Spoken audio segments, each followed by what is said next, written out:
আজকে লাগাবো ড্রাগন ফলের গাছ, অনেক মূল্যবান একটি গাছ। তো আজকে আমি আর আমার ছোট বোন মিলে প্রথমেই কিছু মাটি নিয়ে নেব। তার জন্য মূলত আমরা মাটি ভালো করে খুঁজে নিচ্ছি একটা ছোট শাবলের মাধ্যমে। তো আজকের ওয়েদারটা অনেক বেশি সুন্দর ছিল, মাশাআল্লাহ, অনেক বেশি ভালো লাগতেছিল। তো সকাল সকাল আমরা 2টা বোতল কেটে তারপরে যে নিচে বা পাশে সবখানে ভালো করে ফুটো করে নিছি। নেওয়ার পরে এবার যে মাটিগুলো এখান থেকে উঠাইছি, তো সবগুলো নিয়ে একটা জায়গায় রাখবো। রাখার পরে মূলত সব মাটি একসাথে মিশ্রণ করব। আর এই মাটিগুলো আমরা শুধুমাত্র যে একটা মাটি দিয়েই এই গাছগুলো লাগাবো তা নয়, এই গাছটা লাগানোর জন্য আমরা কয়েক ধরনের মাটি ব্যবহার করব। তো দেখেন আমার মেয়ে দৌড়াচ্ছে দ্বিতীয়বার মাটি আনার জন্য। তো এইখান থেকে আবার একটা গোবর মাটি নিয়ে একটা গোল ঘরের পাশ থেকে ওই মাটিটাও রেখে দেবো পাশে, কারণ এটা হচ্ছে দ্বিতীয় পর্যায়ের যে মাটিটা নিচ্ছি। এবার চলে এসেছি আরেকটা জায়গায়, একটু গোবর মাটি বেশি, যেখানে গোবর এখানে জমা রাখা হতো অনেক দিন ধরে। তো ওইখান থেকে এই মাটিটা উঠায় নিচ্ছি, কারণ এই মাটিতে অন্যরকম জৈব সার। তো নিয়ে নেওয়ার পরে আমরা যে বাকিগুলো মাটিগুলো রাখছিলাম ওইখানে নিয়ে যাব, নিয়ে এক জায়গায় রাখবো এই মাটিটাও। রাখার পরে আমাদের আবার এর জন্য এই একই সাথে কিছু কোয়া দিয়ে দেবো উপরে। তো সেই জন্য কিছু কোয়া নিয়ে নিচ্ছি এখান থেকে। কোয়ার যে মূলত ভিতরে যে বালুর মতো ওইটা নিয়ে নেব, যাতে পুরোটা বোঝা না যায়, বড় বড় কোয়া। এই জন্য ছোটো ছোটো দেখে কিছুটা নিয়ে নিছি। নিয়ে নেওয়ার পর এবার চলে যাচ্ছি বাড়িতে, যেখানে সব মাটি রাখছিলাম। তো আমাদের সব মাটি জোগাড় করা শেষ। তো আমরা আবার বালু মাটি খুঁজতেছিলাম, তো ওই মাটিটা আবার আমরা ভালো করে খুঁজে পাচ্ছিলাম না, যেহেতু এখন চারিপাশে পানি, এই জন্য বালি মাটিটা পাই নাই।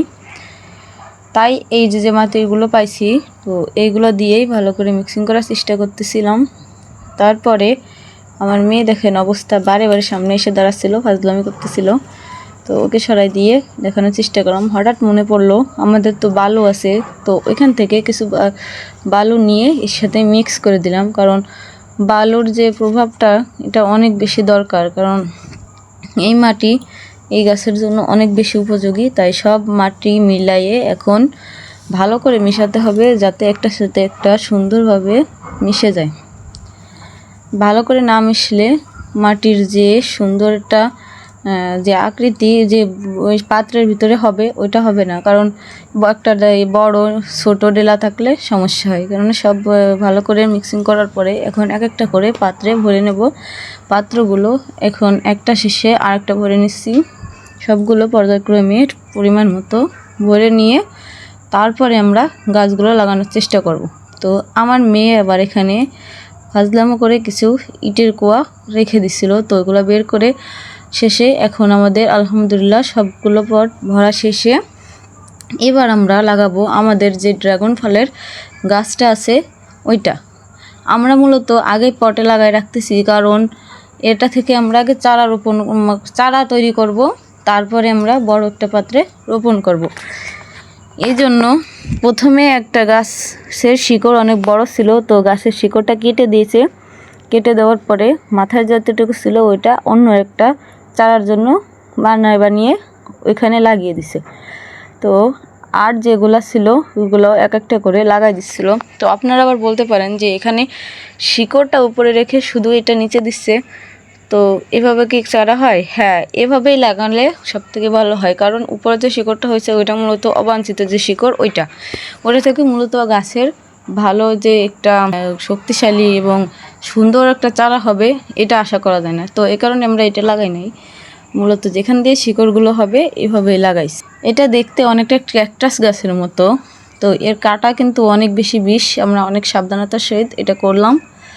আমাদের লাগানো শেষে এখন আমরা পানি দেওয়ার কাজটা শেষ করছি। আলহামদুলিল্লাহ অনেক সুন্দরভাবে আমরা গাছগুলো লাগাইছি। এখন এইগুলোকে আমরা একটা পর্যাপ্ত জায়গায় রেখে দেব, যেখানে পরিমাণ মতো রোদ এবং আলো বাতাস পাবে। তার জন্য আমাদের বাড়িতে যে এক পাশে, যেখানে পশ্চিম পাশে ওইদিকে হচ্ছে রোদের এটা একদম সকালের যে রোদটা ওটা পাই, কারণ সকালের রোদটা বেশি দরকারি। এই জন্য ওখানে নিয়ে সবগুলো রেখে দিলাম পাত্র। তো এবার বাকি যে তিনটা ছিল তিনটাই এখানে রাখা শেষে দেখতে ছিল একটা আবার নড়ে গেছিল, তো মাটির দিয়ে গোড়াটা শক্ত করে ভালো করে লাগাই দিছে যাতে নড়াচড়া না লেগে উঠে যায়। তো আজকের ভিডিওটা যদি ভালো লাগে থাকে আপনাদের কাছে একটু হলো, তো আমাদের পাশে থাকবেন। আল্লাহ হাফেজ।